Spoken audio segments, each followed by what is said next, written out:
Good morning, everyone, and thank you for joining us again for part two of our Introduction to Importing and Exporting. My name is Amos Izarimana.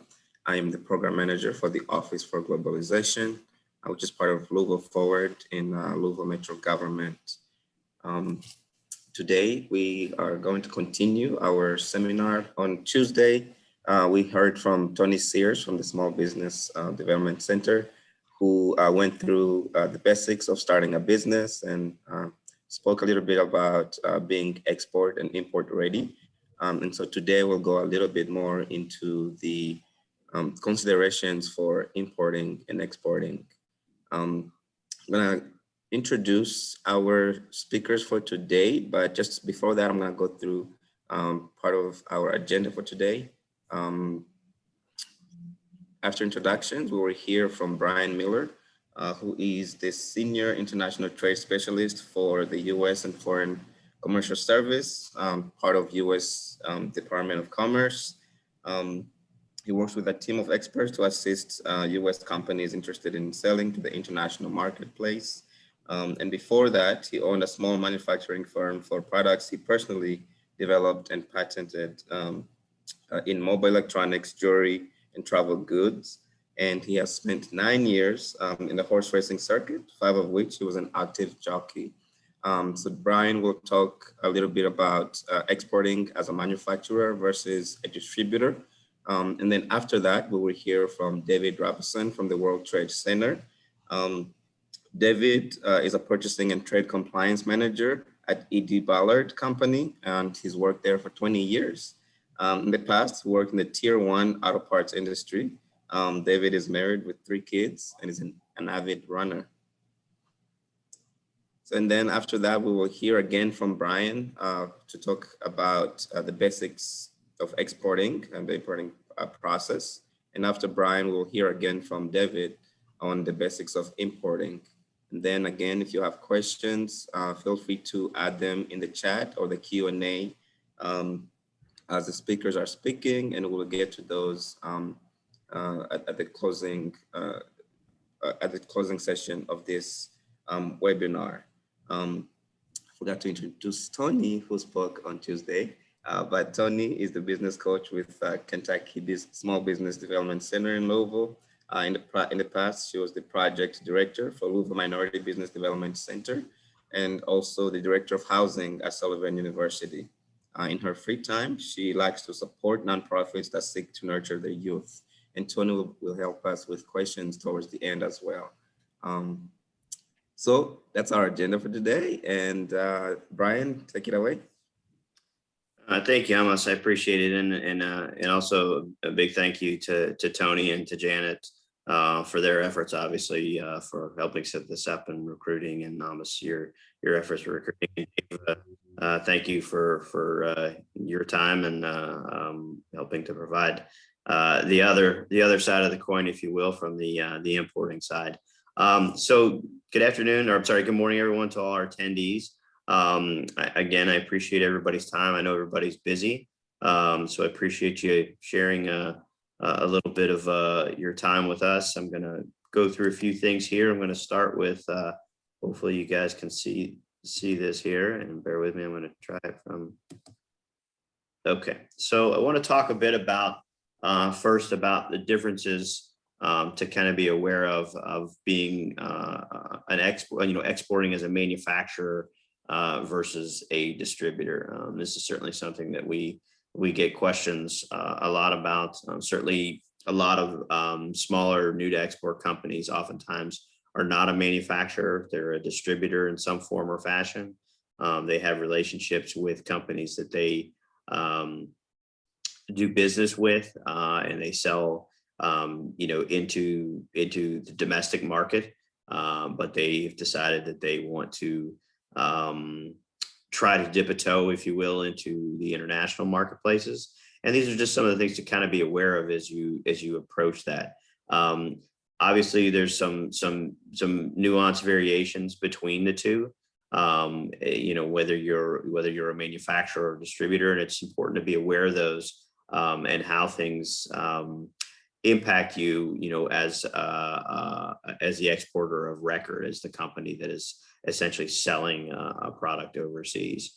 So one of the things that I'll first bring up is that's really important to be aware of is, what are the legal responsibilities and regulatory responsibilities of you as an exporter if you're not the manufacturer? Do they apply to the manufacturer on any of the legal aspects or the regulatory aspects, be it the regulations for the U.S. side of things, U.S. outbound customs, or to foreign customs? It's easy to say, well, I don't make the product. I'm just, selling it to a buyer. Why am I responsible for it? Well, the reality is that you, as the exporter of record, meaning you are the company that are on all the documentation that shows you are the company that are exporting that product. In actuality, all those regulatory aspects fall to you. Now, oftentimes companies will, if you're a distributor or selling a product, again for a U.S. manufacturer, and your focus has been domestically. If you have a very good relationship with the companies that you're buying product from as a wholesaler and selling domestically, a lot of times those companies will actually go back to the actual manufacturer and tell them, we have opportunities overseas and we'd like to be able to sell these products, and we'd like to maybe gain some assistance from you. And one of the first things companies ask about is what's called an HS number, or an HTS, Harmonized Tariff System number. So all products that go that are either inbound or outbound, bought and sold for every country around the world, there is a Harmonized Tariff System number in which a corresponding number, certainly the first six digits of that number are harmonized, meaning that they're the same essentially for all customs authorities around the world. And that number corresponds to a description of a certain product or certain good. And that is the way the customs authorities determine the balance of trade. They determine whether or not there are tariffs or taxes that would be applied to those products as they come into a country. And a lot of times companies don't know what either what the HTS number would be for their product. When it's a U.S. export, it's called a Schedule B number, and that's just semantics. It has to do with the terminology that customs and U.S. Census actually use for a product that's being exported. So a lot of companies will go to their manufacturer that they deal with and say, are you able to provide me with a Schedule B number or an HTS number that corresponds, to this product, so that I can fill out the appropriate export documentation to be sure that indeed that I'm doing the right thing. And so a lot of times that will very quickly tell you whether or not the company that you're buying from, whether or not they are agreeable to this, or in some cases not agreeable to this. And that gets into some of the things I'll talk about in a minute, as to whether or not you have, if you are contractually obligated or you've signed a contract with this company, to buy product for them, do you have a specific region or area of the world that you can sell to? A lot of companies don't have the right to sell into overseas markets, especially if the manufacturer has a presence in a particular market or any market around the world in which they already have, distributors for that product in that foreign market. So you have to be a little, you have to be quite careful. You don't want to, fall afoul, with your partner or the manufacturer you buy product from by doing something that they don't want you to do, because they could easily dissolve or cut you off from being able to buy product, and then your domestic sales go away with that as well. So be aware that those regulatory responsibilities would fall toward you as the exporter of record. But oftentimes companies will work with a manufacturer that they buy product from to maybe sometimes help them, if you will. Other things to be aware of, as you look toward expanding, into an overseas market. Again, you need to know, like I said, what is your agreement? What is your existing agreement with that manufacturer? You just don't want to, you don't want to jeopardize things, especially because in most instances, the largest market that you're going to sell into is right here in the United States. Well, I'm going to encourage companies, obviously, to look toward overseas markets as opportunities. The reality of it is from a buying power perspective, the number of potential customers in all likelihood in most situations are going to be right here domestically. And so you definitely don't want to jeopardize that in any form or fashion. What are some of the things to be aware of in protecting your intellectual property or the intellectual property of a manufacturer? If you are the manufacturer, protecting that IP, if you've developed a product or developed some sort of service or something where there is intellectual property that's involved in it. We see this a lot today, obviously, because we've gone very much toward software and digital based things and apps and all those things as well. Not to mention, obviously, hard goods that involved a significant amount of intellectual property that goes into that. Again, I think I mentioned the other day, there's no such thing as a blanket global patent. There just doesn't exist. And so you need to be aware as whether, if you're a manufacturer yourself, targeting the markets that you honestly think you're going to have a strong enough return on investment that at some point down the road that you may want to tackle, that you want to well in advance protect that intellectual property. If you are a distributor, you are dealing with the intellectual property rights potentially of your manufacturer, whether they have IP, whether they have patents, whether they have trademarks, and you have to make sure you're not infringing on those by selling into an overseas market.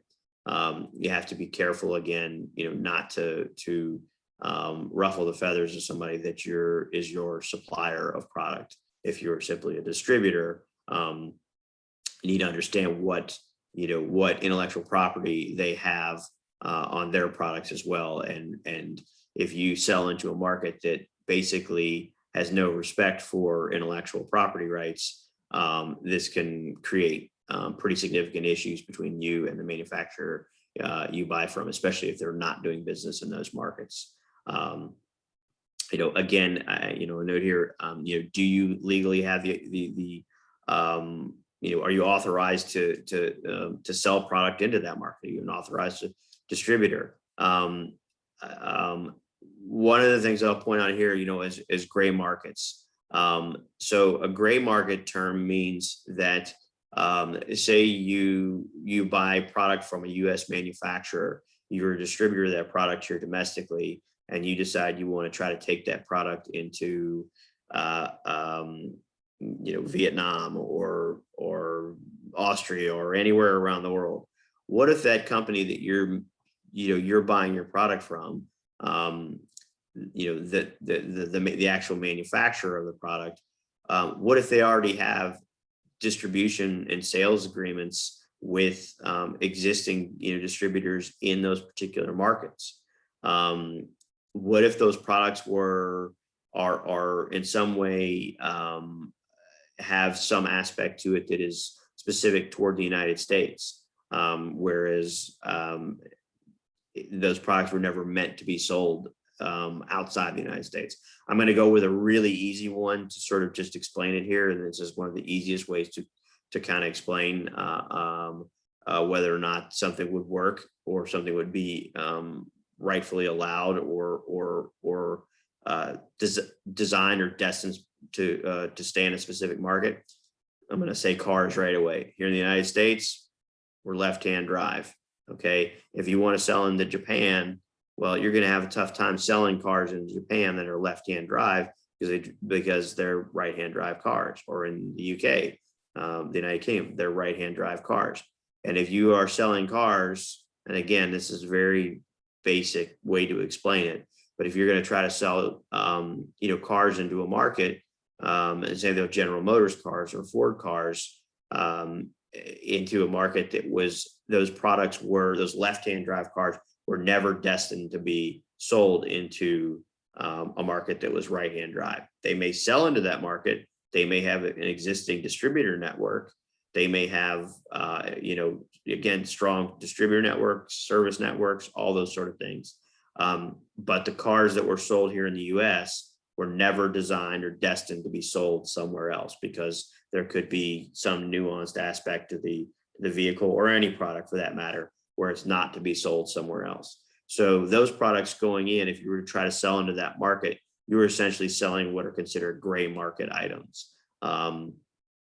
It's for one thing, it's one of those things that you can very quickly sour a relationship that you have with your manufacturer if you are selling gray market items or gray market goods into a foreign market, as one in which that company, your manufacturer, the one you're buying product from, already has an existing distribution and sales and service network already in place.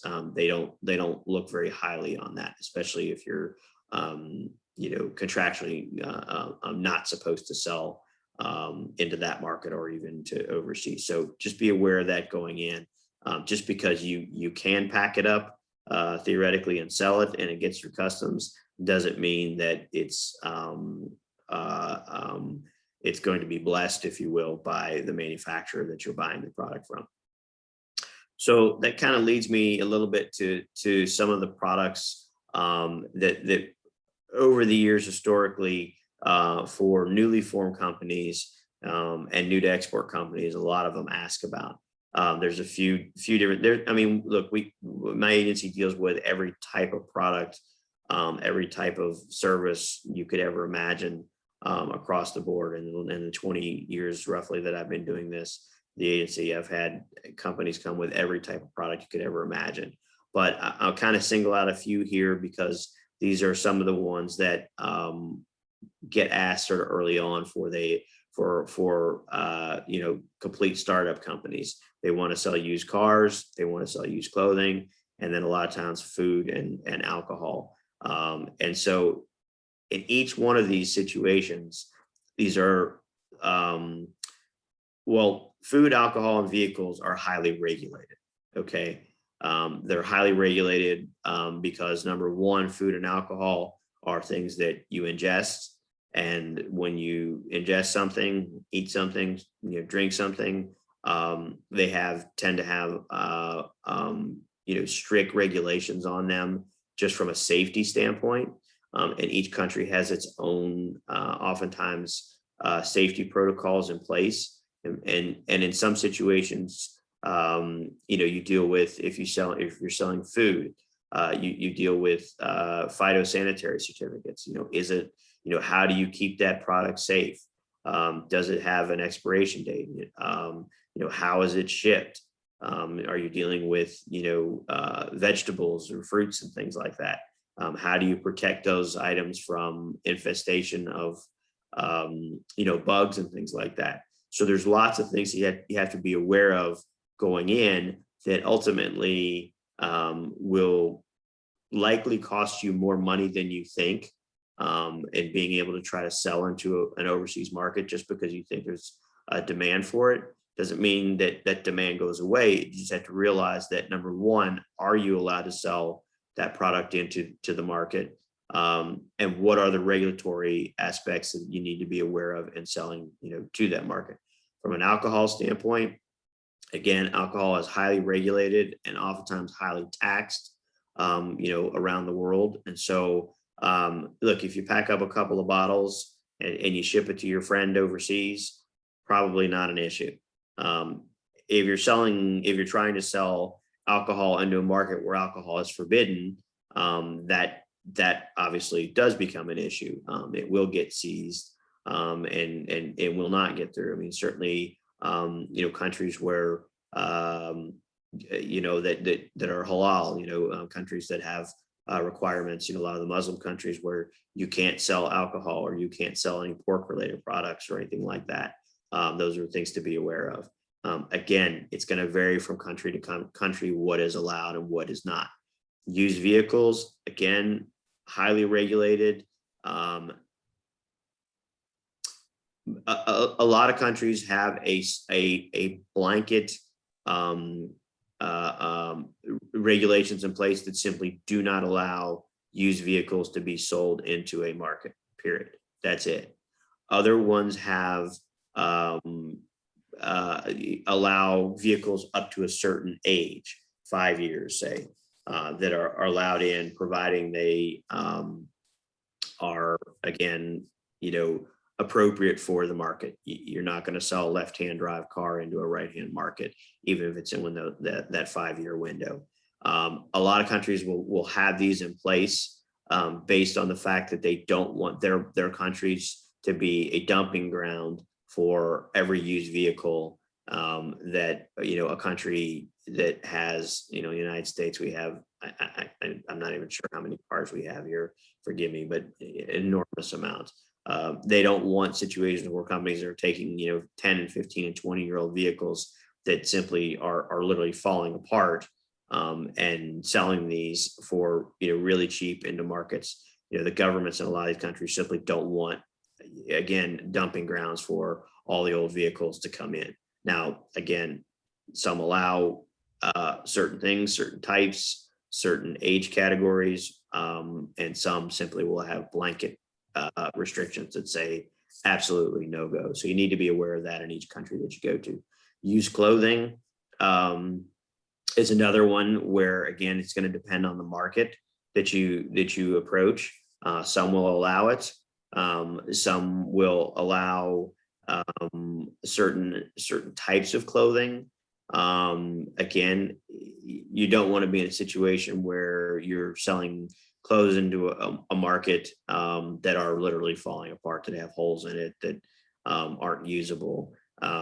So not only is it a situation where you have to be aware of the regulatory aspects if you're allowed to, but if you are allowed to, to be able to sell something like that, you want to use common sense and realize that a lot of times these maybe are going to underdeveloped markets where you don't really want to send clothing that is falling apart to clothe children that are 4, 5, 6 years old that have holes in them, and it's from a morality aspect, you have to kind of approach it like that as well. So you want to look at things that are viable.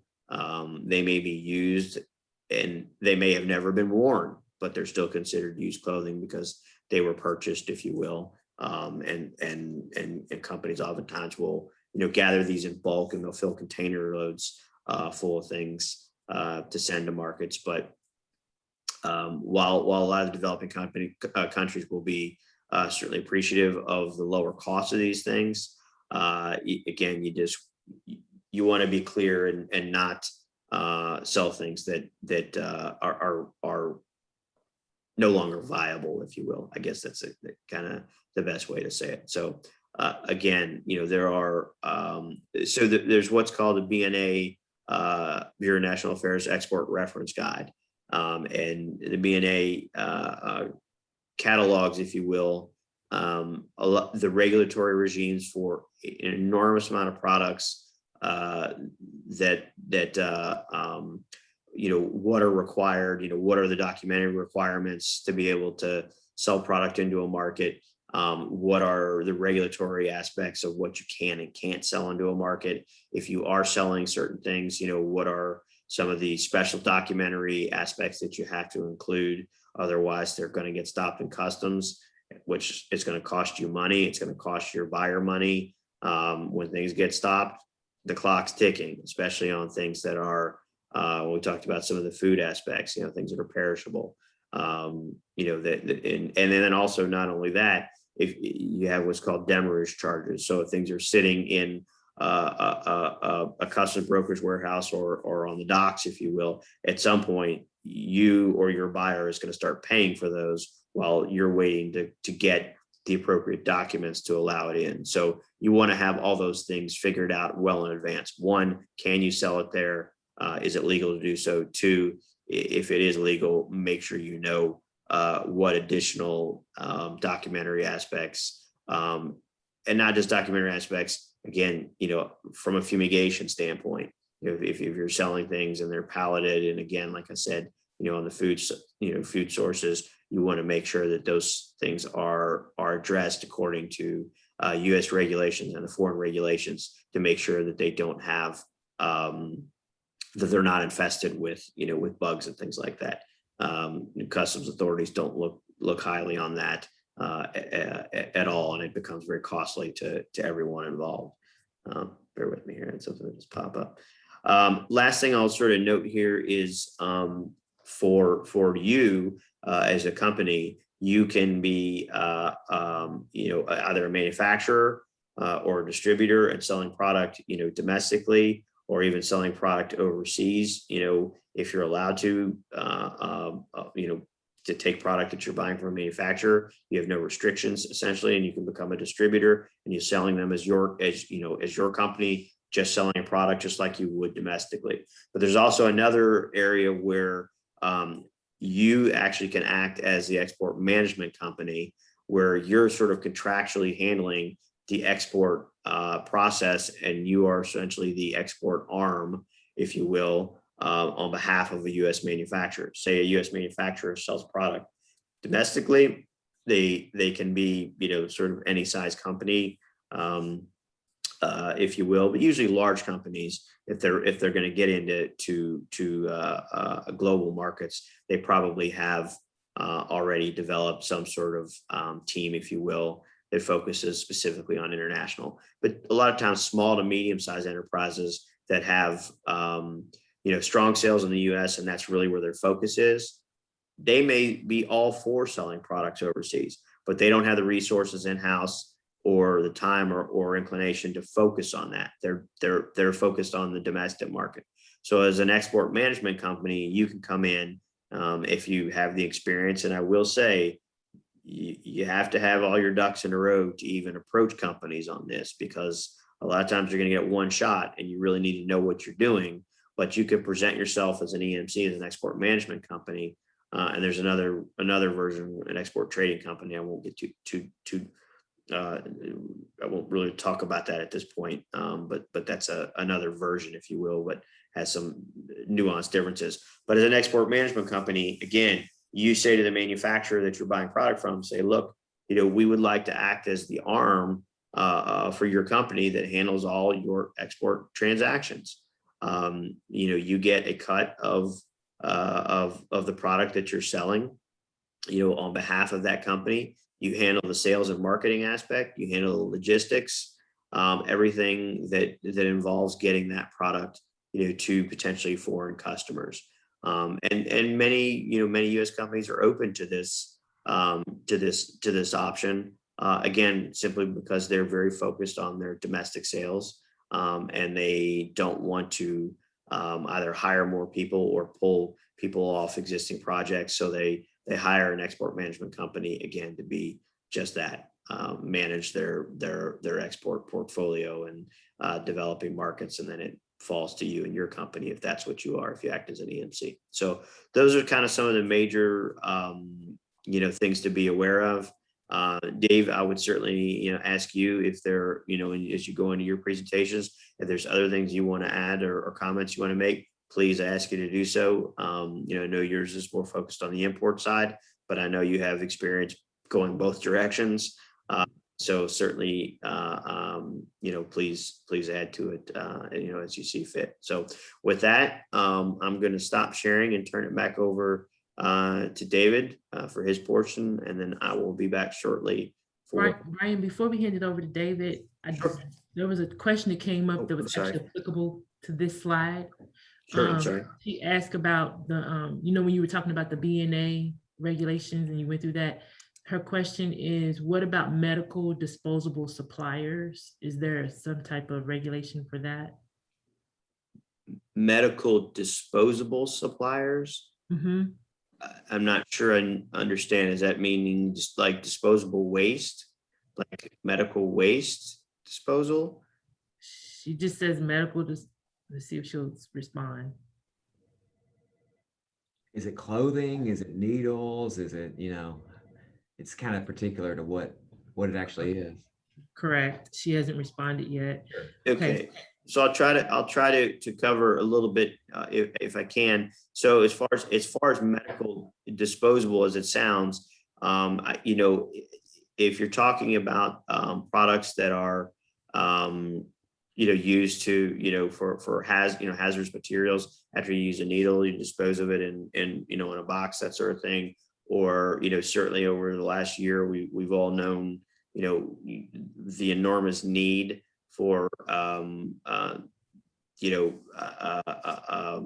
protective gear, protective equipment that is disposable, whether it's masks, gloves, gowns, those sort of things during treatment of COVID. Again, there's going to be regulations that fall right now, especially with regards to the United States. In fact, actually, if I'm not mistaken, the existing regs expired June 30th, where you essentially have that things that are COVID related, and I'm not talking about vaccines, I'm talking about the personal protective equipment. You have to get a license or approval from FEMA, the Federal Emergency Management Federal Emergency Management Agency. You have to get approval to be able to export any of those products. Now, I would expect that. Well, I shouldn't say that I expect, because I'm not in a position to comment as to what FEMA may change or what they may not change. And Dave, I see you nodding your head, and you may know something different, but I think June 30th is when the existing protocols that are in place expire, and what FEMA renews, I don't know. But there has been, unfortunately, severe restrictions have had to be made on the selling of these types of products, because it's been so needed here, because the U.S. was hit so hard on it.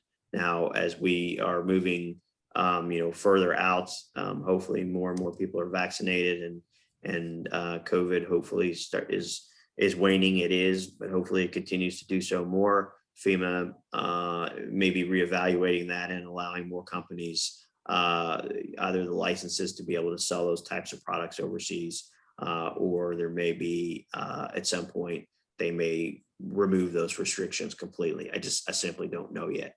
Now, if you're talking purely about medical equipment, you actually answered her. She wanted gloves and syringe, so thank you. Okay, yeah, that's going to be the biggest thing you have to be aware of. You can't just, at least at this point, you simply can't package it up and send it. It is still an approval process that you have to go through FEMA, and you can find those details on FEMA's website.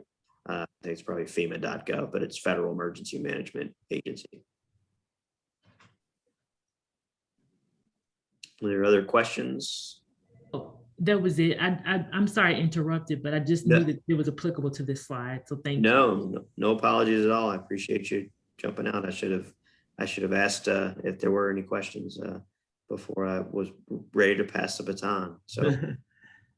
So anyway, if we're good now, and again, you feel free to post any other questions if you want afterwards. But at this point, I'm going to stop sharing and hand it over to Dave for his portion, and then I'll be back in a little bit.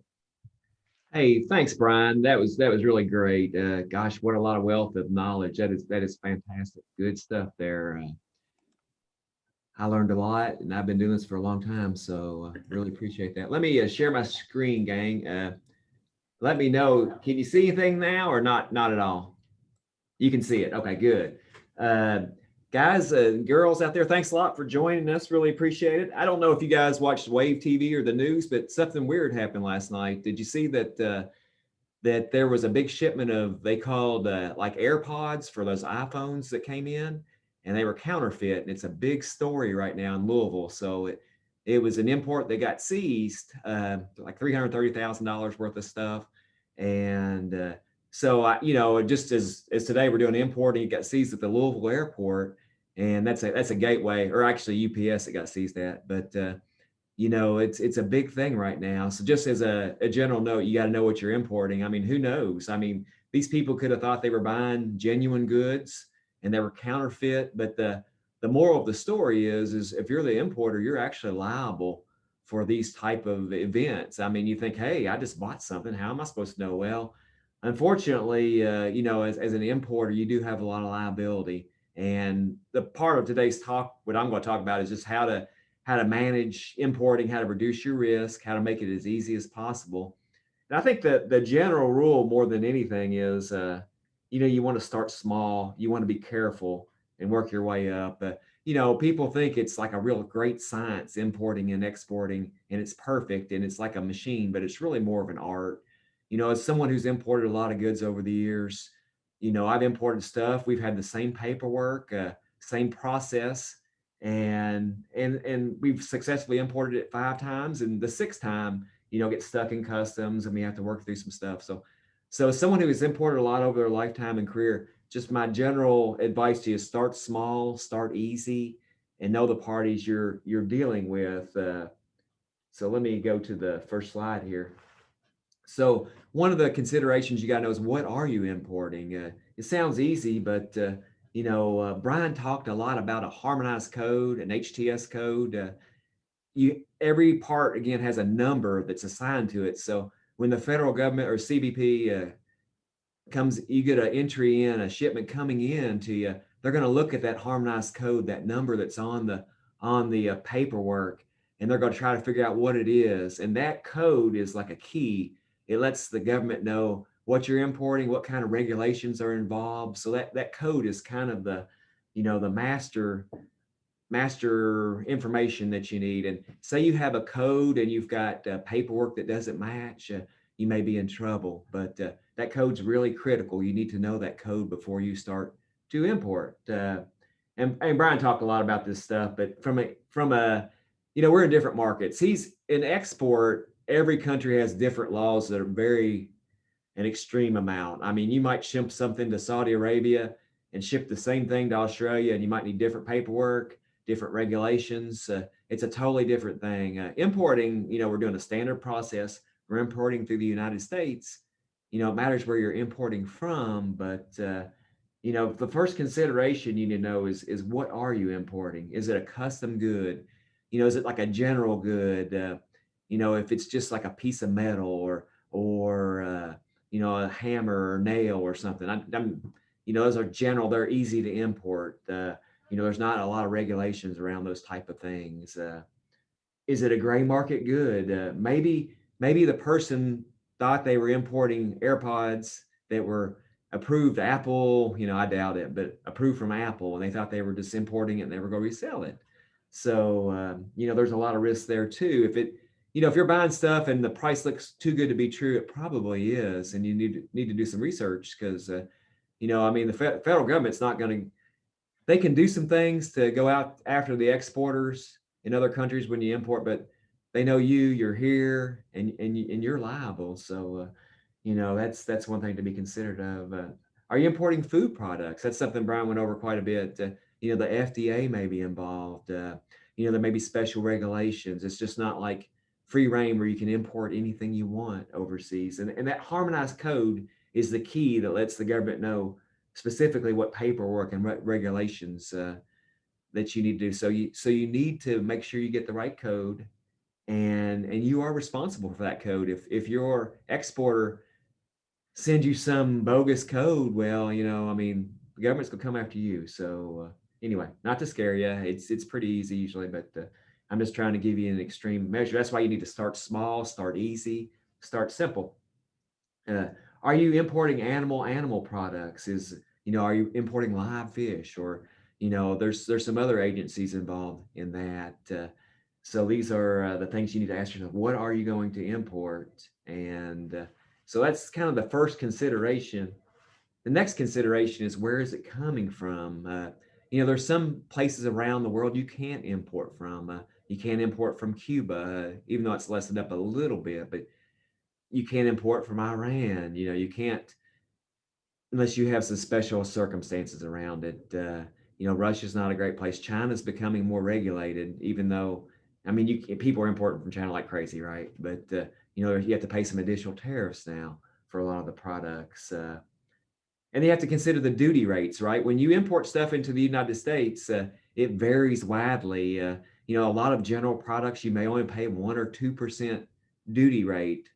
And that would be what customs would look at: the value of the good, and the duty rate might be 2%. So it might be 2% of that amount that you're bringing in.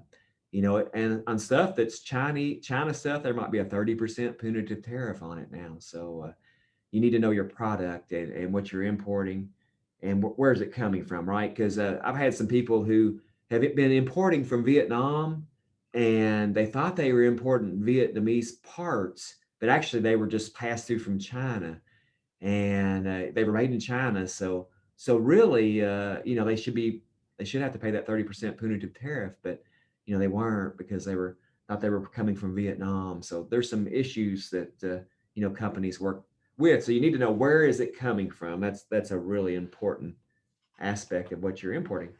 And how are you going to import it? Starting out small. I mean, some of you guys might be bringing in stuff you might go overseas to visit some family and bring stuff back, which is perfectly fine. You can bring stuff on the plane, but you need to know what it is, because some stuff might not be allowed. But in theory, you can bring back a little bit of stuff on the plane. If you have a cousin or uncle or a family member coming, they can bring you stuff too, but it's regulated on what you can. So how are you importing? Are you hand carrying it? Are you using a commercial carrier like UPS or Ocean? Are you trucking it in from Mexico or trucking it in from Canada? These are the things you need to know, because it determines the level of complexity that you're dealing with. Typically, Mexico, Canada importing a lot easier, right? Close by. We have USMCA free trade agreement with those folks. And you get overseas, there's some more complex rules from China, and there's some more free trade agreements, from Australia and Israel and places like that. So it matters where you're importing from, and you may not even know the rules. But now, if you're going to use someone to hand carry some items for you, there are some limits on the plane, and these are just some general information. I keyed in for you guys. Alcohol limited to 5 liters in your check bags. Foods, liquids 3.4 ounces must be checked in. So remember, if you have something, almost anything, you're going to have to check that through checked baggage. Cigarettes, you get 200 cigarettes or 100 cigars you can bring in. And frozen food, you can do it. It's got to be checked in, carried on. If packed with ice and gels, it must be frozen at check-in. So fresh meat has kind of the same type of rules. So I'm just giving you guys some general guidelines on if you're hand carrying items or having someone do it. Now, it sounds real easy. I've got a little link down there. It says, learn what I can bring on the plane, Homeland Security. And on that link, there's a detail on more limits and specific items. A lot of times people, okay, can I bring my laptop on the plane? Sure you can, but if you bring 20 lithium batteries with you, it's probably not going to be a great idea. So that source, that little link I put on the bottom explains in detail. And we really, in a seminar like today, I just want to go over the general stuff. You guys getting started, keep it simple. And if you have any questions, you probably need someone to talk to at first until you get the hang of. And that's why people like Tony and Brian, Amos, and myself are here to help you guys get rolling. And so I would advise you to ask for help if you need it. Now, one thing, here's something from the ag department. Say that you have a cousin that's bringing you some stuff in, and they just kind of put it in their check baggage, or they take it with them on the plane. You won't get in trouble if you declare it and you say, hey, I've got a live fish in my upward bin, but if you don't, you can get some pretty big trouble. So you want to be honest with customs and tell them what you have, or your family members. I know it's tough sometimes, but and say that you brought over something that's illegal and you declared it. Well, what's going to happen? Well, Customs and Border Patrol will, probably dispose of it, throw it away. But if you declare it and you don't know it, it's a pretty good thing. If you if you try to sneak it in, or you have some kind of malintent, that's where your family members or yourself get in trouble when you're on the plane. So one thing to do, if you're coming back and you're overseas and you're coming back, you get $800 duty-free exemption. So $800, I mean, that's a little bit of money, right? You might bring some food back. And if you're trying some new stuff for your business, you can bring some samples back, and that is duty-free.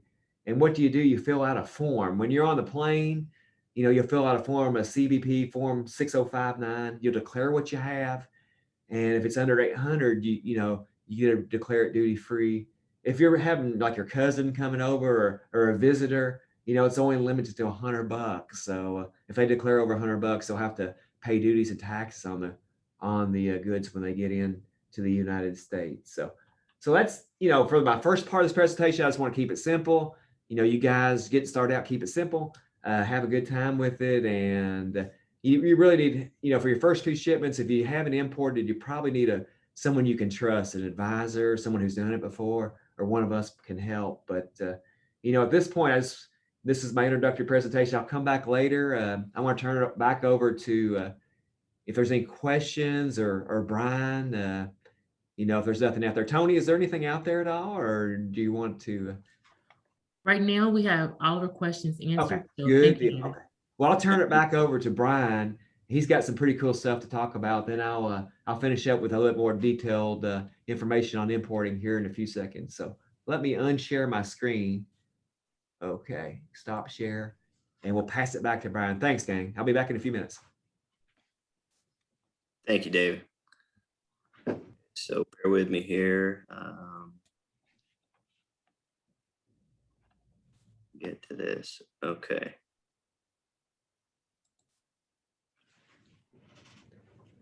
Well, I don't know why it's doing that, but we're going to back it up quickly. Okay. All right.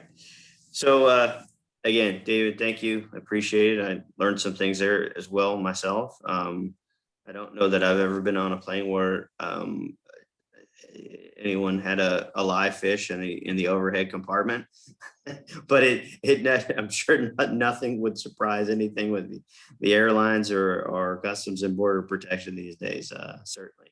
And I think one of the things David mentioned that's really interesting, and for those of you all that may or may not know this, but because of UPS's Worldport,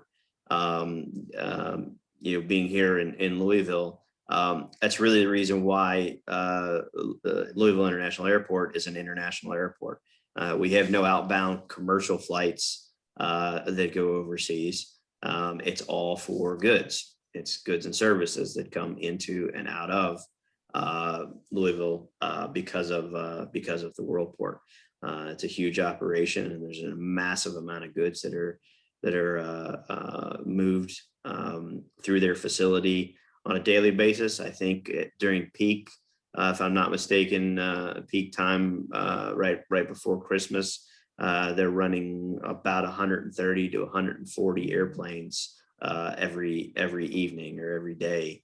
And on each one of those planes, the volume of goods is pretty astronomical. So if you kind of do the multiplication on that at 130 planes with that much goods, it's pretty amazing how much is moved internationally through here in Louisville. So I'd like to talk a little bit about some of the basics of the exporting process. And this is kind of a mix. Some of it's basics, if you will, and some of it is a little bit deeper. Not necessarily because I'm going to get into it too deep, but Tony, can I ask you real quick? Will these PowerPoints be shared with or almost? I'm not sure which one. Will these PowerPoints be shared with all the attendees? Yes, we will share the PowerPoints with the attendees. Okay, perfect. And that's why, some of the questions that are on here, some of the things that I pose on here are things that I kind of want you all as the attendees to ask yourselves internally. I'll touch on some of these, but also maybe use some of this as a reference as you kind of move forward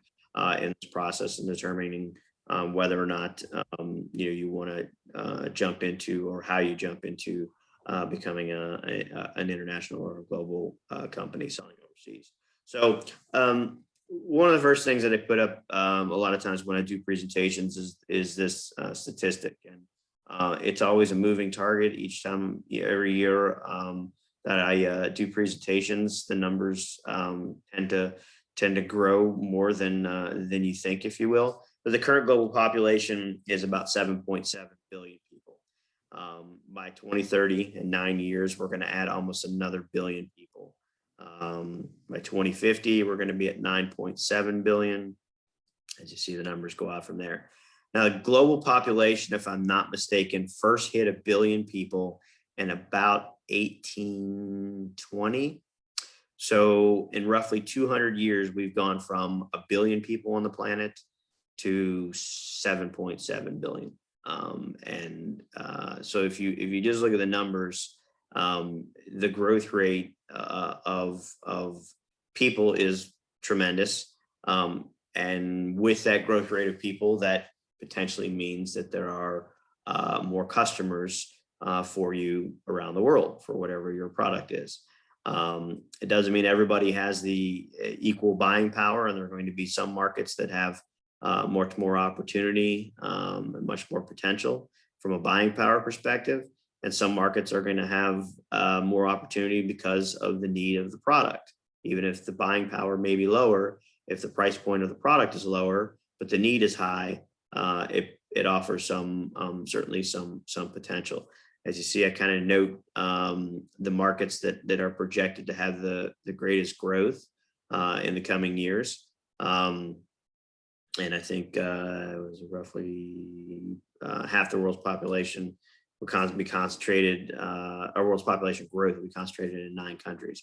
And you will note also in there that the US is one of those markets. So again, while we're all here to talk about exporting and importing and global businesses, the reality of it is again, I don't want to deter or in any way encourage companies not to think globally, but also don't discount the fact that the United States is probably in most likelihood going to be your largest market and one that you need to focus significantly on.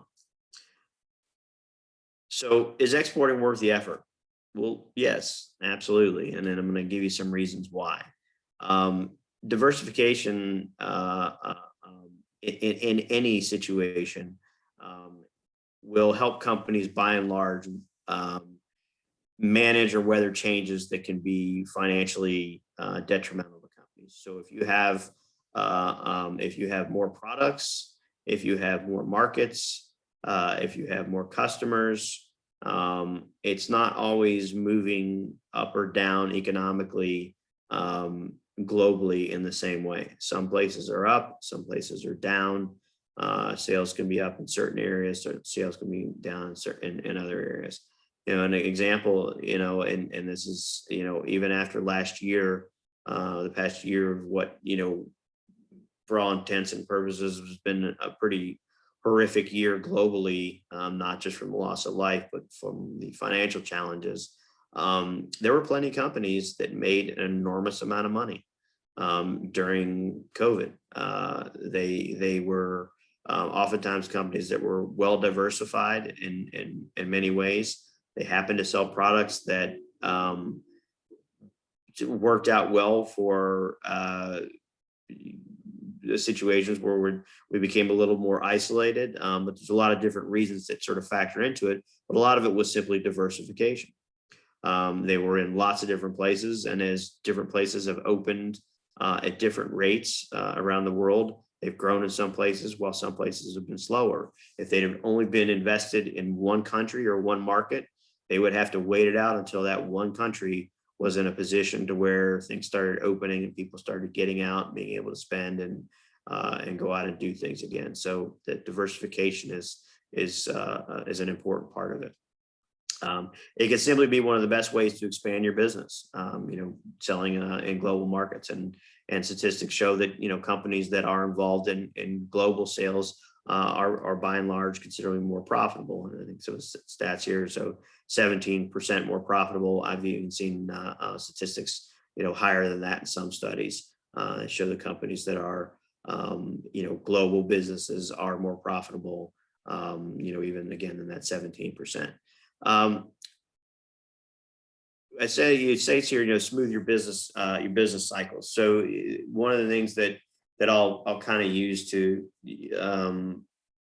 display this, forgive me, I lean back and forth. I'm at the point now where I wear my cheater glasses. If I'm too far, I can't see anything. If I'm too close, I can't see anything. If I take them off, I can't see anything. So forgive me if I move back and forth sometimes to see my slides and see the view of the speaker. So It's just part of the age, I guess. But smoothing the business cycle. So say you sell a product that's a product. I'm going to use again totally simple way to explain this. Say you sell beach balls.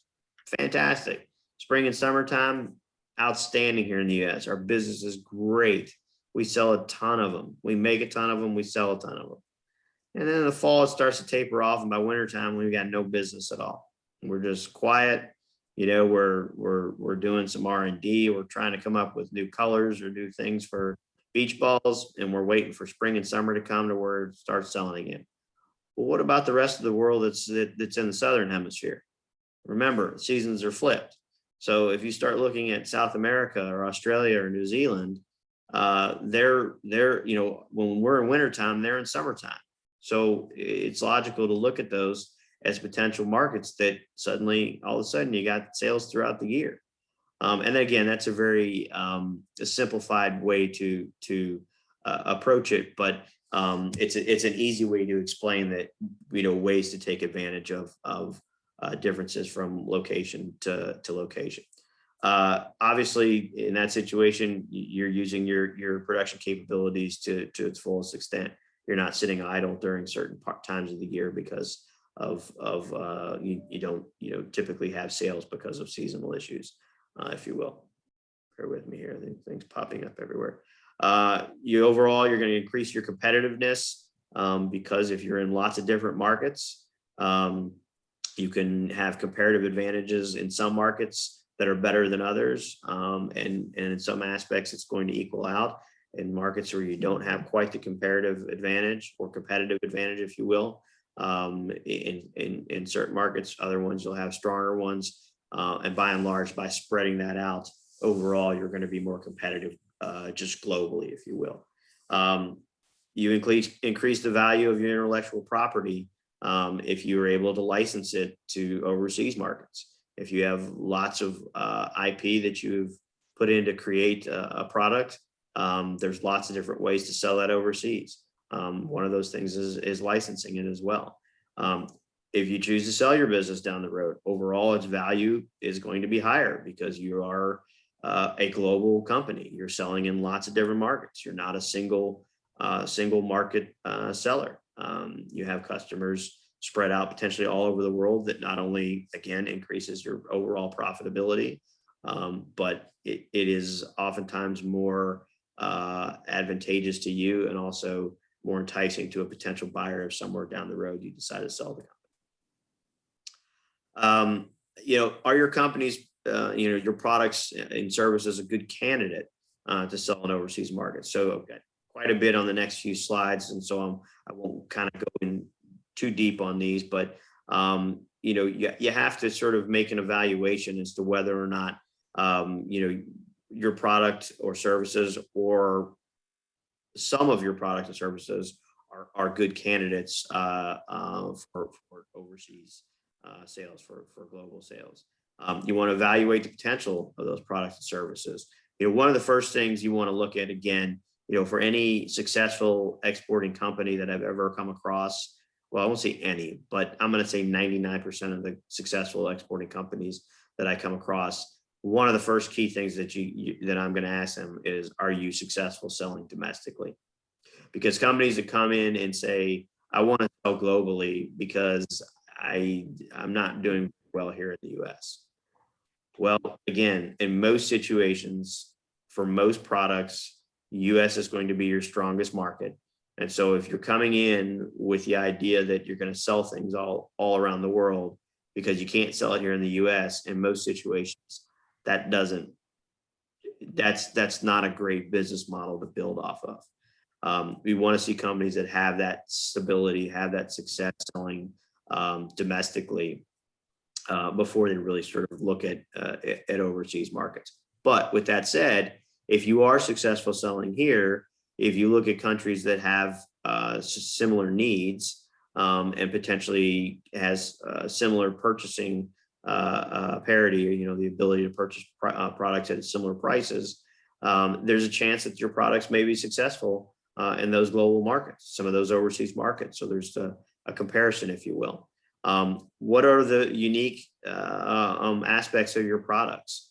What are things that maybe are difficult to duplicate? Again, talking about the intellectual property, that's very key. If you have IP that you protected, you have patents, and those are in place domestically, and you decide you want to sell into overseas markets, maybe it's time to look at patents in those markets as well to protect your property or your brand, whether it's a trademark or brand, sort of thing. So things that are difficult to duplicate oftentimes can have greater potential for success. If it's purely a commodity, meaning that there's a million companies making exactly the same thing, it's pretty tough to make money doing it. It's pretty tough to sell it overseas unless your value proposition is that it's significantly cheaper, it's much higher quality, our after sales service is much stronger. There has to be something that you've got to come to the table with. And that's with anything, whether it's a commodity or whether it's a product that's pretty unique.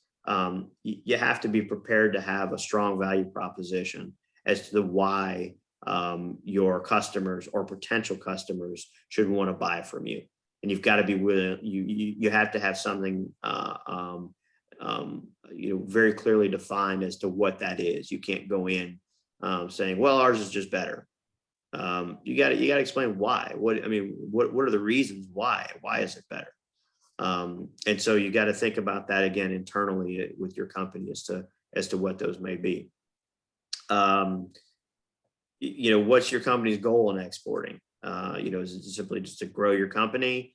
To supplement again those times where it's lean? Is it because you've reached a point where you're saturated here domestically?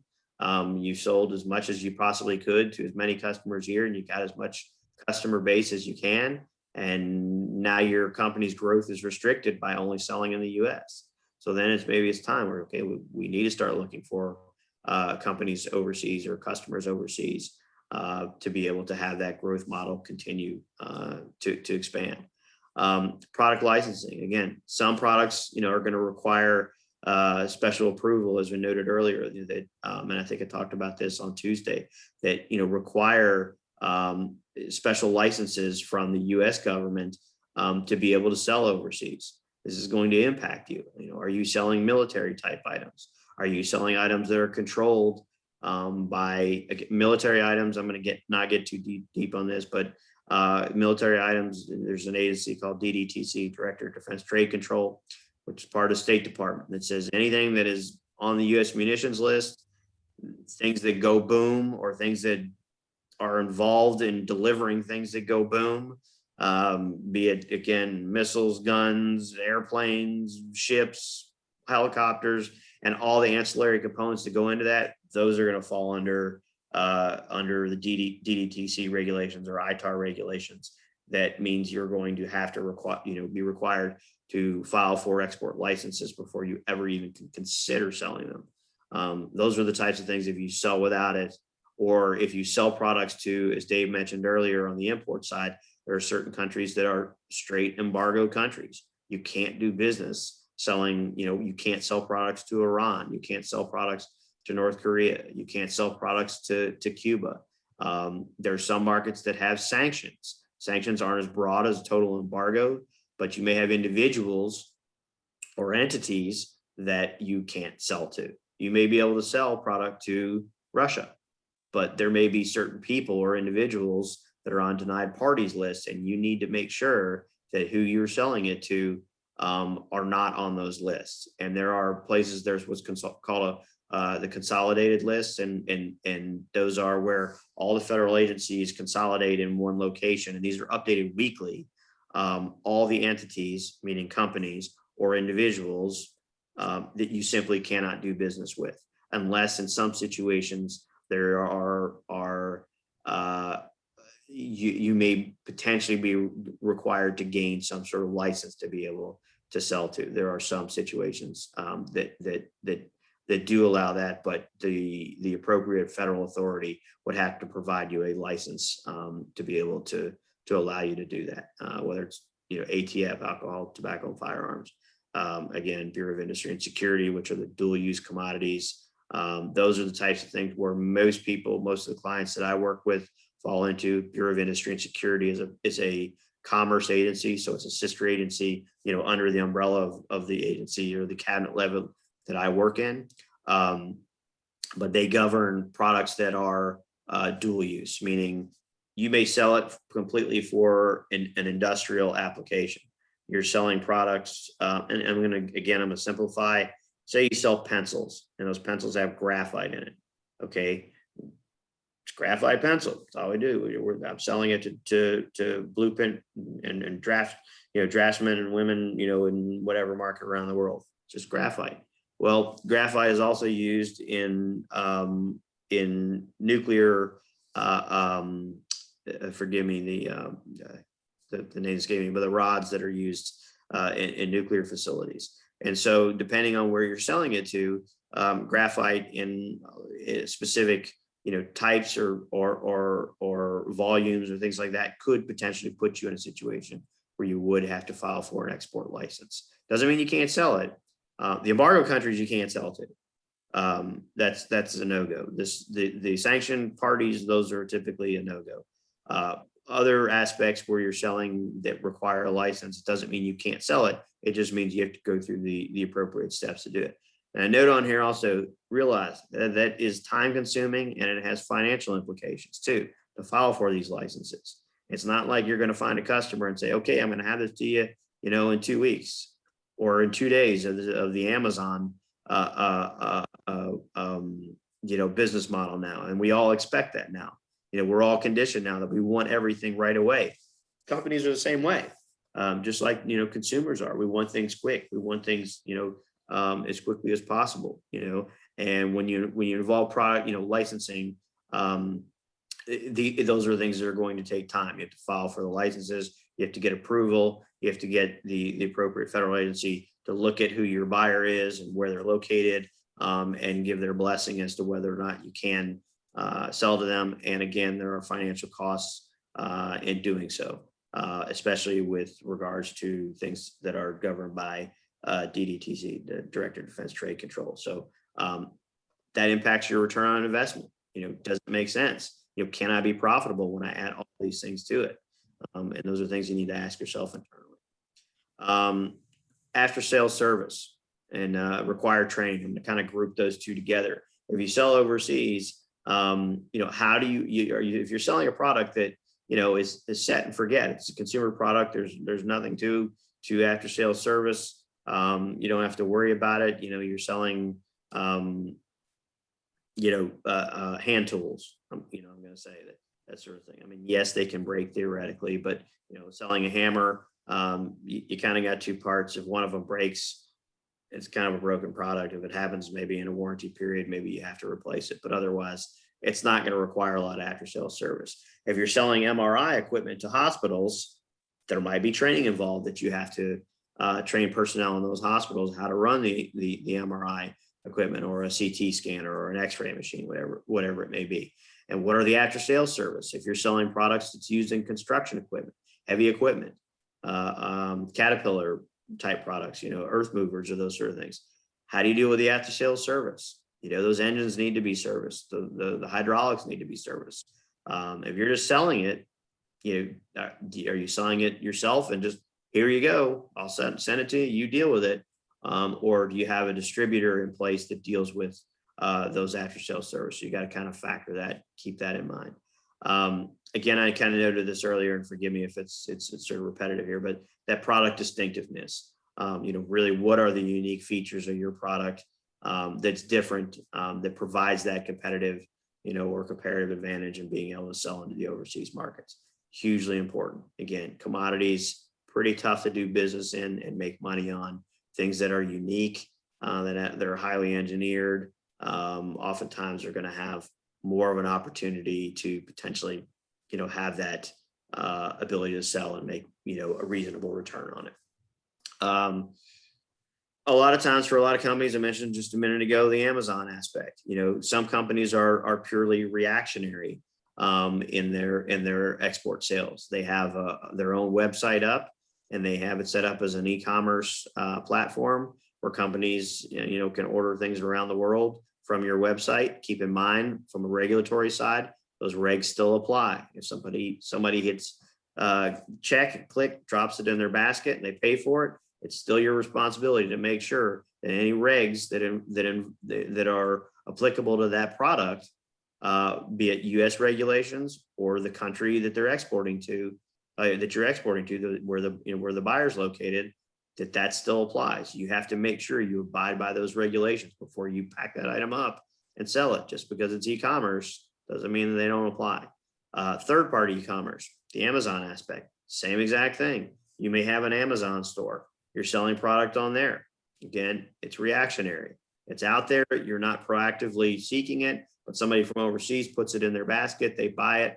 It's still your responsibility to make sure before that product goes anywhere that all those regs are appropriately addressed. Then you get to the point where you move from the passive aspect, because again, it's restricting growth, or it's simply the fact that you want to be more proactive in taking your business to the next level, if you will. And that's where, you develop a strategy to take your business from being just purely reactionary to being a business that's proactively looking for customers, distributors, that sort of thing. So I'll talk here, a bit about an export plan. I'm sure for many of you, you've done a business plan before. I'm sure many of you that have worked with Tony has probably worked on business plans before. They can sometimes be difficult in the sense that they ask questions that a lot of companies don't think about, or they don't want to think about. But the reality of it is having a plan is extremely important in any aspect of developing a business, whether it's domestic or whether it's trying to sell overseas. You can have a great idea. You can think it's a great idea, but you have to have customer discovery. You have to know that there are going to be customers for it. You can throw a lot of money and a lot of time and never do any aspect of customer discovery to decide, to determine whether or not that product actually is viable, whether it's somebody wants to buy it. You could think it's a great idea. Your great aunt thought it was a great idea when you told them about it, and that's great. My kids would love this, but is it viable enough to sell domestically? Is it viable enough to sell internationally? Developing an export plan is similar in the sense of developing a business plan here in the U.S. with obviously some nuances that are applicable to to selling overseas. Identify the product service and again determine its export potential. How do you do that? You look at market intel. You look at data. You can look at, as Dave and I both mentioned, every product that moves around the world has that corresponding harmonized tariff system number. Or again, if it's exported from the U.S., it's Schedule B number. You have access to be able to look at the data. It's not going to tell you who the customers are, but you can see the value and the number of units of those products that correspond within that HTS code, where those products are selling. You can look at that. Now, remember, data is just that. It's just data. You may look at a country and say, oh God, this country bought $100 million worth of this product last year. Well, maybe there's a reason for that.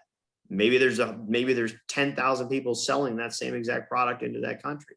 So it doesn't necessarily mean that it's always going to be a great market for you. It just means that that's a market where, from a data perspective, it is a market where there's been a lot of product potentially sold into it. So you have to factor in a lot of other things than purely looking at raw numbers.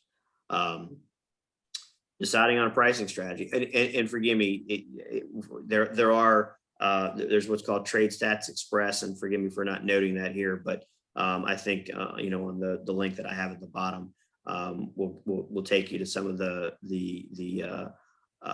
locations or some of the websites where you can pull that sort of data on to seeing where products are moving around the world, if you will. Pricing strategy, for your product and service. You need to factor in everything that's involved in selling that product to your overseas buyer. And I'll talk a little bit about that in just a minute, because there's a lot more than just your commercial invoice. Okay. It's a lot more than, I'm going to sell this guy overseas this product for $100. A lot more to it than that. Okay. And just got, again, we'll discuss what landed costs mean. Define, the strategy, define your buyers. How are you going to locate them? How are you going to get paid? Okay.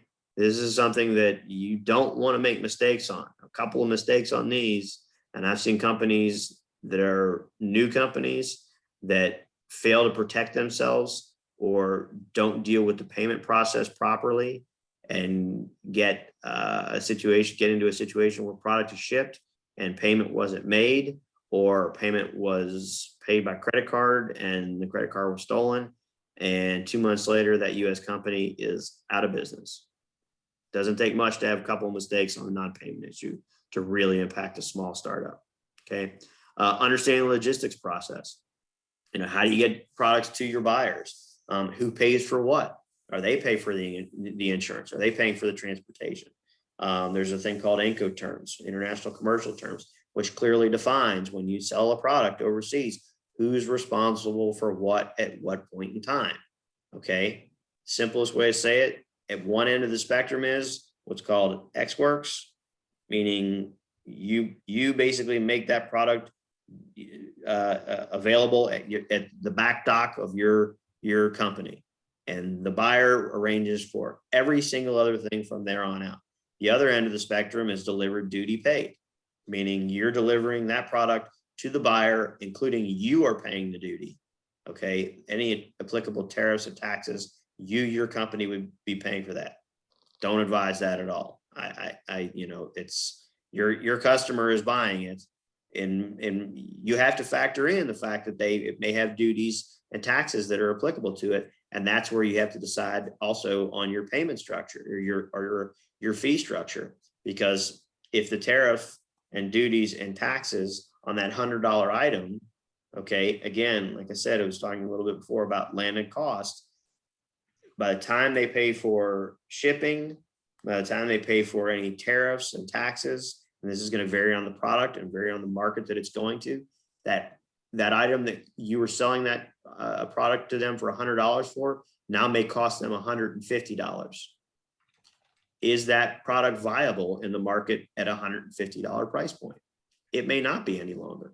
Are you willing to take $75 for your product? Are you willing to reduce the overall cost of your product and make your margin smaller to be able to sell more of it and to expand into more markets? Because the landed cost is really, that's the total cost of what your buyer pays. Okay, and you can't just dismiss that. I've had companies so many times over the years say, hey, it doesn't make a difference to me. What do I care what? Well, it may be great because you'll make one sale to them. Okay, but if you want an ongoing sale or ongoing stream of sales to somebody, you really need to understand what it's going to cost for your buyer in the market, because they've got to mark it up too. So if it costs them $150, it's something you sold it to them for, you just thought it was $100 and they're going to mark it up at $125. Great, they made 25. It cost you 75 to make it. You made your 25. Everybody's happy. Well, if it costs them 150 after they pay for everything, and then they still got to mark it up, and they want to get their $25 out of it, now it's a $175 product that they're trying to sell into a market where the market has no buyers for the product at that point, at that price point. So you need to factor that into it as well. Those landed costs are hugely important, and you can't just dismiss it and go, well, it's not my problem. You can easily say that. But again, if you want to have an ongoing relationship where you want this buyer to keep coming back more and more and buying from you regularly, you got to be willing to understand that you may have to adjust your price of selling a particular product, and it may vary from market to market. It may not be that you just go, okay, well, anytime I sell international, I'm going to sell it at $75 now. Some markets have higher price points to get in, some have lower. So you may need to adjust it on a sliding scale, if you will, based on where it's going. Here are a bunch more details, if you will, that are kind of included in our export plan. And I'll kind of run through these a little quickly. And I know we're probably getting close on time here. I apologize. I know Dave still needs to go as well again. So, again, some of these are repeat aspects a little bit, so I'll go through quickly. Do you need to modify your product or adapt it to be able to sell into an overseas market? Does it run on 110 current? If it's electrical and you plug it in, what's the plug look like? Well, plugs are very different from market to market. They run on different voltage in markets. What are the labeling requirements needed? We talked a little bit about that on Tuesday. So there may be things that you have to modify that's going to potentially cost you money. Do you need to get certifications to be able to sell into certain markets? CE mark, which is similar to our underwriter laboratories mark here in the US. The CE mark is for Europe. Consumer products that are, that potentially could go wrong or short out or have something that happen, they have to be CE marked. They have to go through product testing. In China, it's China compulsory certification, CCC. Those sort of things have to be factored in. Again, the export license, I talked about that before. That's going to factor into, potential cost. When you target countries for sales and development, how are you determining that? Are you purely looking at data? Are you picking that market because, your cousin's brother-in-law said, hey, this is a great market for your product? Don't do it like that. You need to make sure you're doing the in-depth research to determine whether the market's a fit or not. What are the basic, customer profiles that you're selling into? Okay, and what marketing distribution channels, are you going to utilize to reach those customers? Okay, you have to factor that in. Do you want to have an in-country representative? Do you want to have an in-country distributor? Are you just selling straight to consumer? You have to factor those things in early on. You don't want to be, deep into it and then going, oh, well, I should have thought about this before. Any special challenges that you need to address, competitive issues, cultural differences, again, foodstuffs, things that you eat. There's certain markets, again, halal or kosher, simply can't sell them into certain, certain foods can't go into certain locations. Alcohol can't go into certain locations. You need to deal with that. I talked obviously before about the landed cost. So again, can't make that more, I highlighted it in yellow because it's extremely important to realize that landed cost is so important to your overall sales and developing, the right model that will work in the market and for your customer and for you. What are the resources that you're going to have to dedicate to exporting? Are you going to have to pull people off your domestic sales aspects that you're going to dedicate them, to exporting? Or people in the company going to wear a lot of hats, especially on startups? Most of the time, you're going to wear a lot of hats. Cost, time, and money for each element. As you factor this in, it's important to have that plugged in and not have not guess or miss things that suddenly are very costly, and then your margins are razor thin or go away completely because you forgot about something. So, I put one of the last things here I'm going to ask you, that I note here, really be honest with yourself and your company. Okay. Is the return on investment there? Does it make sense, to approach, trying to become a global company, to try to sell into global markets? It's important for you to not just do it purely on emotional aspects. It has to be sound fundamentals, and you have to. And an export plan is going to help you, internalize that, if you will, and look at that and really try to make a decision whether or not it makes sense financially to approach it that way.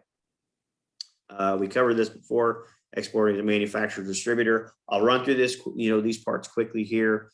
There's basically two different methods to accessing a foreign market. There's in foreign market entry. There's indirect market entry, and then there's direct market entry. Indirect market entry is there's three main types: turning over foreign your foreign market entry to a third party. Okay, it may be that you're using, again, like I said, maybe you are an export management company or an export trading company, but in some situations it's the exact opposite. You're turning it over to an export management company to do it on your behalf. Okay, you don't have the time or resources to focus on global sales. You're focused on your domestic market, so you go to someone who's an EMC and say, hey, you guys develop the export side of the model or export, model for me. And, I'll make money on it. You get a cut. Perfect. Excellent. Piggyback export. That's when you make something and it goes into a broader assembly, and then it goes into maybe another larger assembly, and then it's exported. Okay. Cars is a perfect example. Say you make one small component, okay, and you've never exported in your entire life, but that small component went into a broader, say, electronic system that then is used in an automobile, and then those automobiles are exported by the OEM, the Ford or Chrysler or Toyota or whoever it may be, and those products are piggyback exported. You didn't do it yourself, but it ends up being overseas. Domestic distributors and gray market distributors. Domestic distributors is when you as a company sell product here domestically through your own distributors here in the United States. And that distributor gets the idea and says, hey, maybe I could grow my end of the business by looking at selling product overseas. And now suddenly you're an exporting company, but you didn't even know it because your domestic distributor is selling product overseas. A lot of times that's how a lot of companies actually get into exporting, because they realize that somebody they're selling to here in the US has developed market share overseas. And they go, well, why are we not doing that? Gray marketing, we spoke about this earlier. Definitely not a desirable method, whether it's indirect or direct.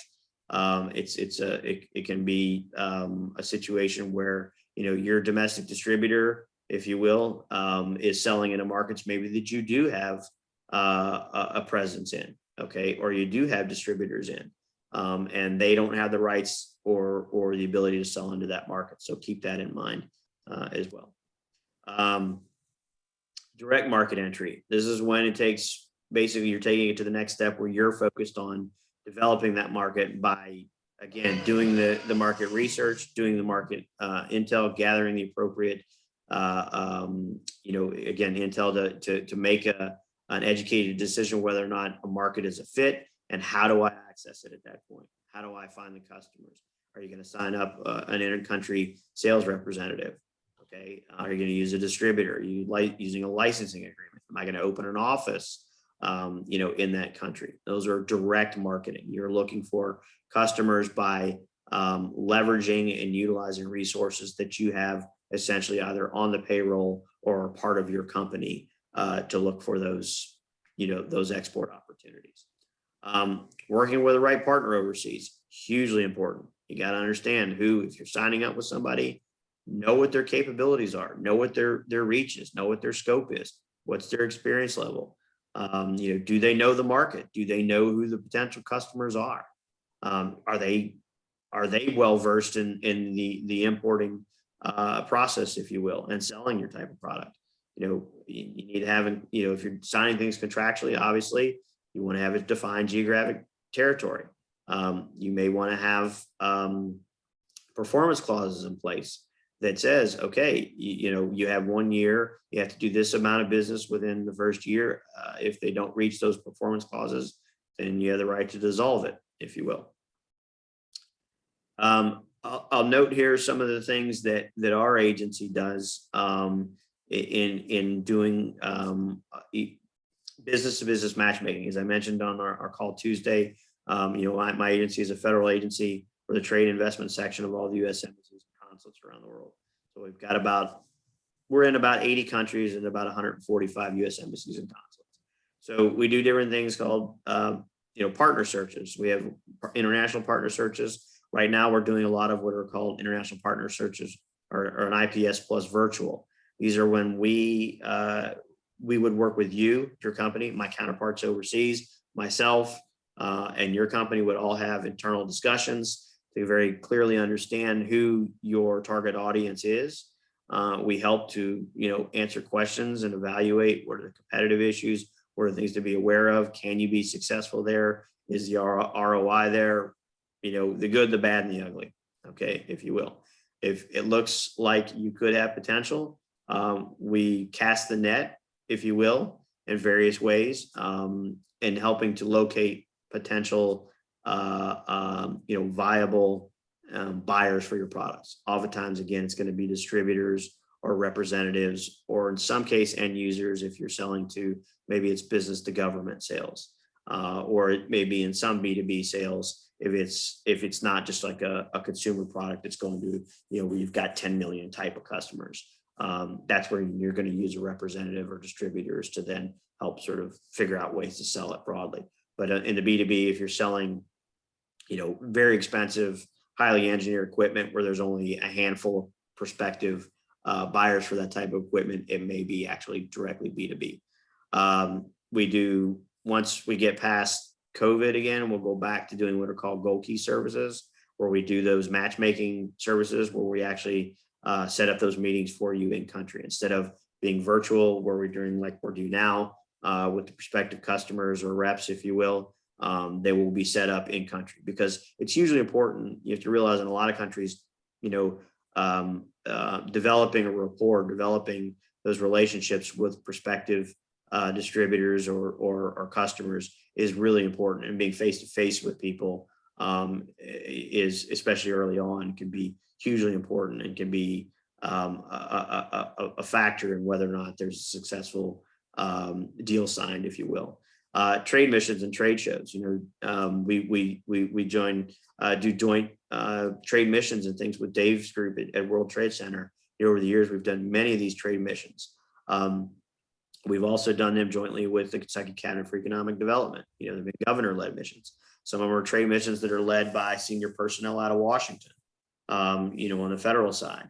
And so, those sort of things, again, where there's comfort in numbers oftentimes, and companies may not want to get on an airplane by themselves, or they aren't comfortable doing, going and having, the gold key type things or meetings, one-on-one meetings with those gold key meetings you're not by yourself.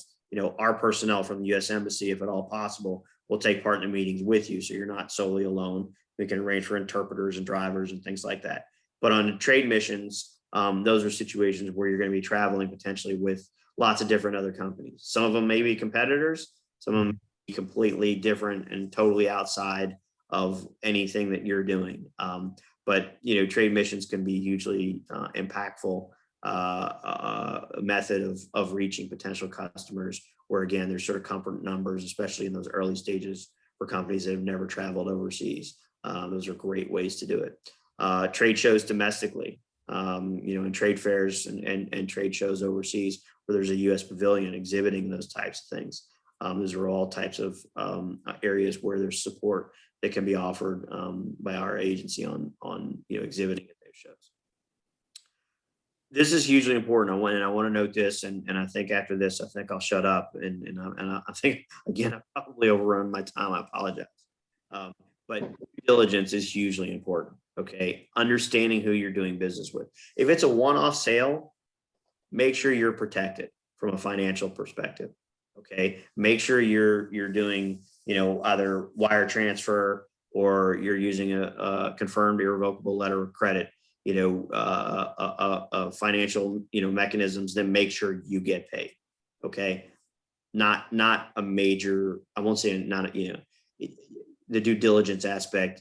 You definitely don't want to be doing business with somebody who, again, like I said, certainly is on a debarred list or sanctioned list or anything like that. But if it's a one-off sale, your biggest motivation there is, and it's a one-off sale, is making sure you get paid and making sure you are abiding by the regulatory aspects.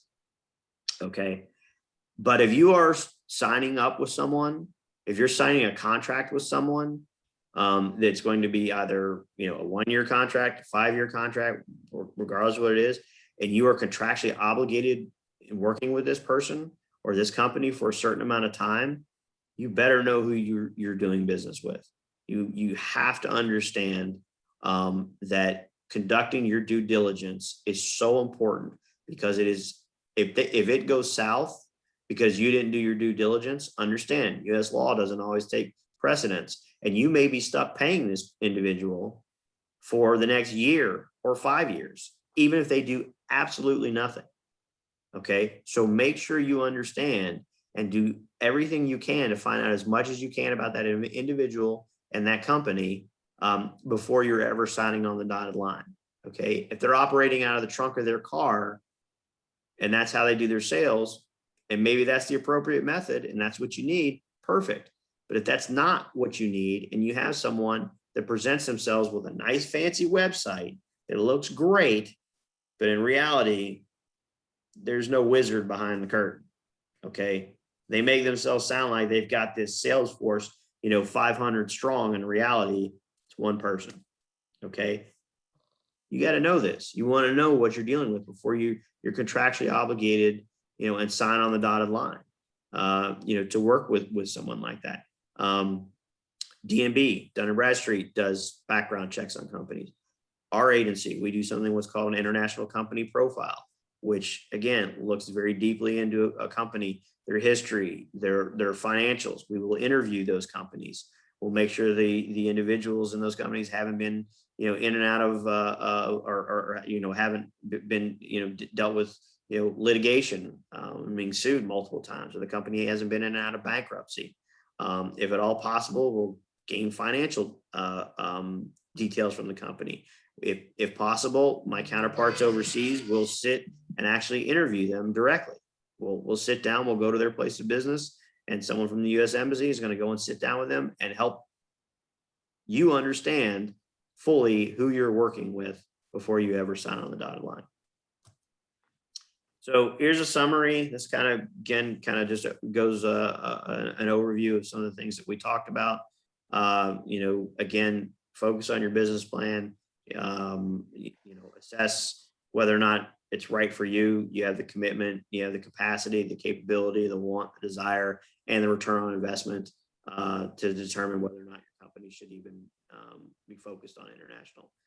Again, develop that plan, develop the strategy, understand all the mechanisms that you need to be able to do so effectively, the transportation logistics issue, how do I get paid, those sort of things.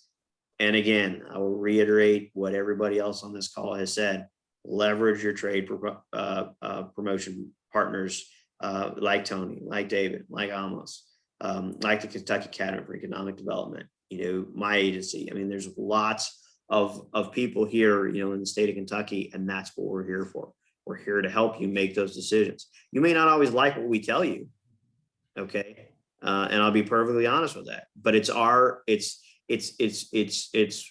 again, we have to tell the good, the bad, and the ugly. I mean, it's important for us to be able to tell you, look, it's right for you. It's not right for you. This market's good. This market's not right for you, whatever it may be. So it's important to leverage, those partners. If you don't know, ask. There's a lot of resources here, and a lot of knowledge, and a lot of years experience, working with a lot of companies doing it. So with that, here's some links, if you will. And again, you'll get this in the PowerPoint references. And so anyway, thank you for your time. I appreciate it. Any questions? I'm sorry I went on longer than I probably should have.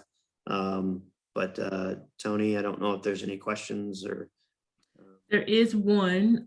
We have it from Dwight Kallenbach. Hello, Dwight.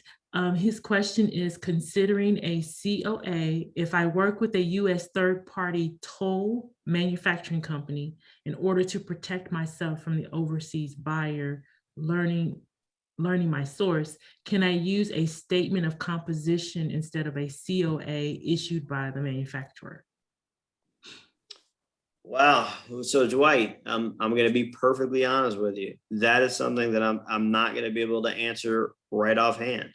I will gladly look into it. If Tony can share your contact detail with me, your an email address, I will gladly look into what's most appropriate. Dave, you may have comment on that yourself, but I would like to look at something like that and think about it before just blurting off an answer in a seminar, because that takes some analysis. That's not just, hey, sure, we'll cover you, no worries. But we really want to think about something like that before we put something to you. But that's a great question. I agree. It is a great question, and I concur with Dave that I would much rather take the time to do the research than tell somebody the wrong thing. Because there are variations and also on the circumstances. So if you can share that in an email with Tony and your email address, Tony, if you'll share that with me, I will gladly look into it. And I'll find the answer for you. Yes, and I will gladly share that with you. Thank you. There are no other questions now at this time. David, if you could go ahead. I think you need to stop sharing though, Brian. You're still sharing. Okay, I do. Okay. Good There we go. deal. Thank you all. Okay, let's see if I can get the right screen. Do you guys have the right screen? Can you see my presentation or not? You can see it good. Oh, Yes, we fantastic, can. guys. Mine is a very, very brief, about a 5-minute deal. I just want to emphasize a few key points with you. Again, if you're just doing general importing, you don't have to have a license. I mean, it's the minority of people that need licenses to import. You don't need very much to import. You know, if you're importing medical devices or something like that, or something, then you need a permit. You need an import license. You know, you have to work through the FDA. But just general goods, you don't need much. You can do it with a social security number or a business number. If you don't have those, you can fill out a government form 5106, and they'll give you a number, importer number. So it doesn't really need that much. You don't need that much to get started in general importing. It's just the complex stuff that you import that you'll really need some special help with. Okay, come on. All right. Just general knowledge. If you're importing boxes like parcel shipments, UPS, FedEx, DHL, those are the 3 parcel providers. Usually UPS and FedEx do most of the work here in the United States, but if you import through them, it's easier, right? You don't have to have your own personal broker. They'll provide brokerage service for you. If it's below $2,500, it goes through something called an informal clearance. So low value shipments, parcel shipment, box by box, are easier to import. When you start importing pallets and ocean containers, you have to hire your own personal customs broker. You know, you have to go out and get someone, and you'll have to sign some power of attorneys and some documents to allow someone to conduct business on your behalf. So if you can keep it small for your first shipments, use UPS, FedEx, small stuff. It makes it a lot easier, and your clearance will be a lot faster. If it's your first time importing, you're importing pallets or containers, it's going to probably take a while to get stuff through customs, and you might have to kind of plan on having a little delay. Now, Brian touched on this, so I won't touch on it very much at all, but there's paperwork you need when you import. You need a commercial invoice, a packing list, some kind of certificate of origin that let you know where the origin of the goods are from. You might need a bill of lading or a airway truck bill or ocean bill, and a power of attorney. A power of attorney will let someone clear goods for you. So these are the basic paperwork. The commercial invoice is the key document. You have to have it.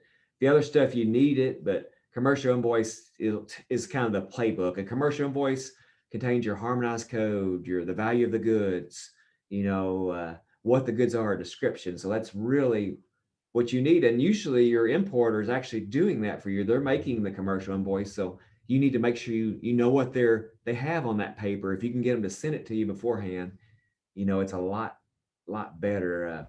We talked about this the other day, but imported goods have to be marked with the country of origin. They should be legible, permanent, and in English, right? So, you might have a sticker on it. You want to mark it to the lowest level you can do it. I mean, if you can't mark a nut, bolt, or screw, but you can mark the box that the nut, bolts, and screw are in. The lowest common marking you want to do. You want to make it as close to the part as you can. With customs bond, if you start importing through people like formal clearance over $2,500 or licensed goods or anything like that, or specialty goods, then you're going to have to buy a customs bond. And that just says that the U.S. government doesn't like it if you don't pay. You have to buy a bond to guarantee you pay, that you will pay. And if you don't pay, then the customs bond company will pay in your behalf. So it costs a little bit of money. It's something that if you're just a first time importer and you're going through a freight company, they should be able to hook you up and tell you this. But if you ever do a shipment and you hook up with a forwarder, you say, hey, this is my first time importing. Hey, I've only done it a couple of times. And to let them know, they're going to have to kind of guide you through the process because it is complex. And this is when you need a customs bond, over $2,500, or if it's like an FDA good, like a medical device or something special, or or if it's like something that's under a quota. So even if it's a duty-free shipment, you need to have a customs bond. So again, this is the basic tips for us. Start small. If you're importing like through UPS, FedEx, or a freight company, review the paperwork. Make sure it's right because you're liable for it. And this is mine. Don't expect perfection because I've been doing this for a long time. And, you know, even when you think you have it figured out, there's always something that happens to keep you young, I guess. But you want to learn from the process, right? It's great. I love importing, export. Wouldn't want to do any other job in the world. And, you know, it's every day I'm learning, evolving, and don't expect perfection. Don't beat yourself up. You just want to be careful before you import or export. Just sit back for a second and think and say, hey, you know, what could go wrong in this? I need to kind of plan for it.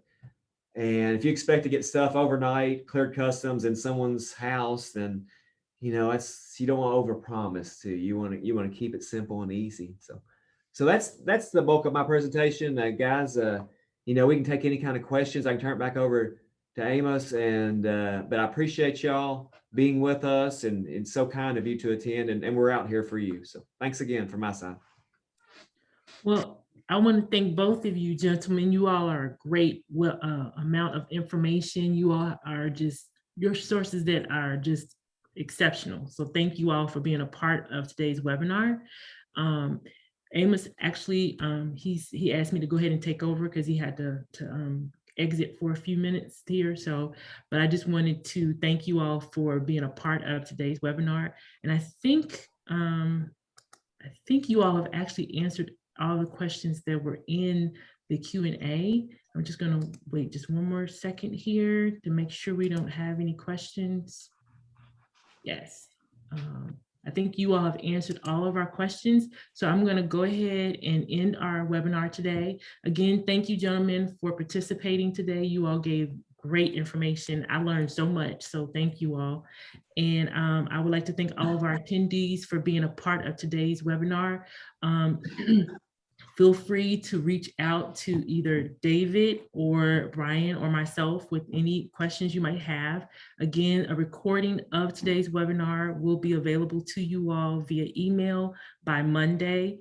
You will also get a copy of the presentation, and you can also, if you can also check out our YouTube channel to check out our webinars as well. So again, thank you all, gentlemen. I wish you all have a wonderful weekend, and to our attendees, you have a wonderful weekend as well. Thank you all. Thank you, everyone. We appreciate it.